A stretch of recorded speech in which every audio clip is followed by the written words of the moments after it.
যমুনা তার যেখান দিয়েই স্রোতধারা বহমান হয়, নদীর বিস্তৃতি সেখানেই ছড়িয়ে পড়ে। ঠিক আমাদের এনায়েতপুর চৌহালি অঞ্চলের এই যমুনা নদী এক সময় 1 কিলোমিটার 2 কিলোমিটার মধ্যে প্রস্থ থাকলেও এই যমুনা নদী এখন প্রায় 10 থেকে 12 কিলোমিটার এর প্রস্থতা। আর বিস্তৃতি তো সে 84 কিলোমিটার জুড়ে, শুধু সিরাজগঞ্জেই।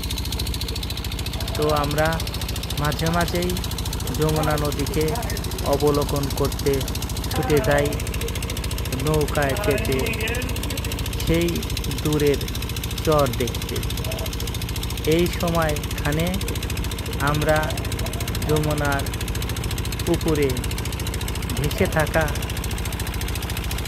নৌকায় চড়ে অবলোকন করি নীল আকাশ, সুদূর থেকে ধেয়ে আসে শীতল বাতাস। সেই শীতল পরশ নিয়েই আমরা ছুটে চলি দূর অজানায়।